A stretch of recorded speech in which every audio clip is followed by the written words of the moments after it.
video, what I'm going to do is show you how to do tracking of your keywords in your ad groups. And I'm in one of my ad groups here, the Bluetooth headset ad group, and I'm going to scroll down here to the keywords. And the reason you want to do tracking is so you can find out which keywords do the best for you.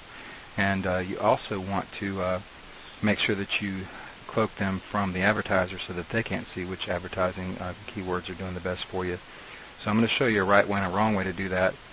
And I'm going to go ahead and delete a couple of these out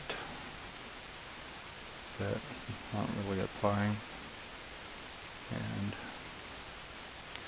we're going to show you how to do this right now. So what we're going to do is let's scroll back down here, and I'm going to go up here where it says keyword. I'm going to click that, and then I'm going to click on edit keyword settings.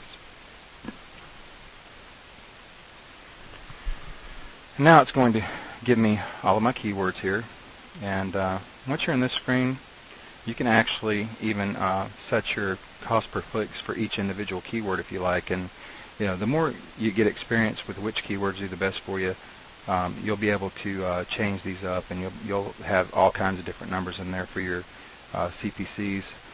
Just for this video, I'm just going to make all of these the same, and I just click the little arrow there, and it makes them all the same. And then as far as the tracking goes, I'm going to just give you an example here. And you get a tracking code from whoever it is that you're using, whether it's Commission Junction or ClickBank or ClickBooth or whoever. You just give them a call or email them, and they'll give you a clicking tracking code. And it may have something like this. Like for this one, it may have best Bluetooth headset in the tracking code.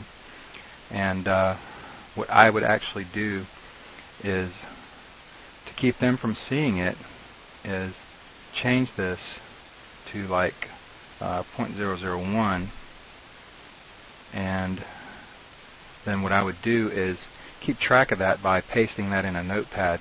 And what you'll do is assign each keyword that you have with a numerical code, and that way only you know what that code is, but the tracking code will actually still be the same. And then you can just track per keyword. And then what you can do here in the Google AdWords is just click the little arrow here, and it's going to fill in all of these for you. And then all you need to do is go in here and change that last number, and just change it to whatever, and assign a numeric code to each one of the keywords, as I mentioned, and then put that keyword list with the numeric codes on your desktop somewhere so that you know what it is, so that you can find out which keywords are doing the best for you, but at the same time you're hiding it from the company.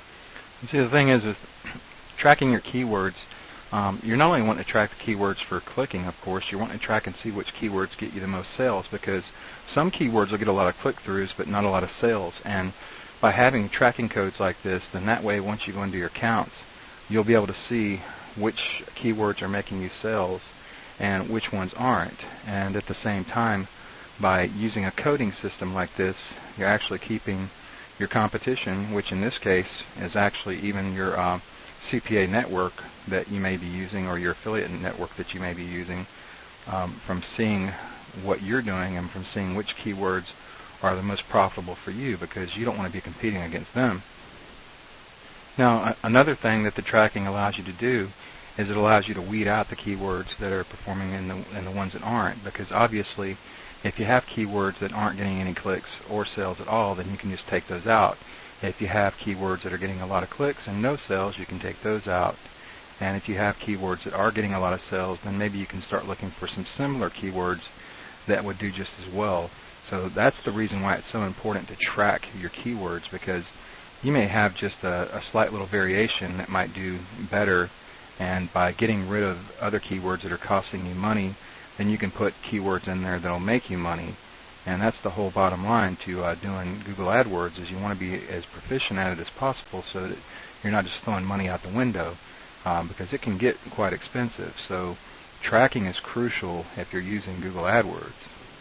Now, tracking your keywords can be the difference in having a successful campaign or not. For example, with my selection here using Bluetooth, let's say if I'm making a $10 or $15 profit on each Bluetooth headset. If it's costing me, $20, then it's not really doing me any good. So I need to be tracking the keywords and seeing which ones are giving me the best ratio of profit. For example, I want to keep it, if I'm spending $20, I really ideally would like to keep it under $10 so that I'm doubling my money. That's the way I like to look at it anyway. But it's definitely crucial that you do track your keywords, and it's worth the time that it takes to set them up. It takes a little bit of time. If you've got 25 or 30 keywords, it's going to take you a little bit of time to set each one of these up. But once you have it set up, then you can just follow up and start weeding out the keywords that aren't working. And you can do it this way where you're not showing the networks everything that you're doing. And that's it. I hope you found this video helpful, and we'll see you next time.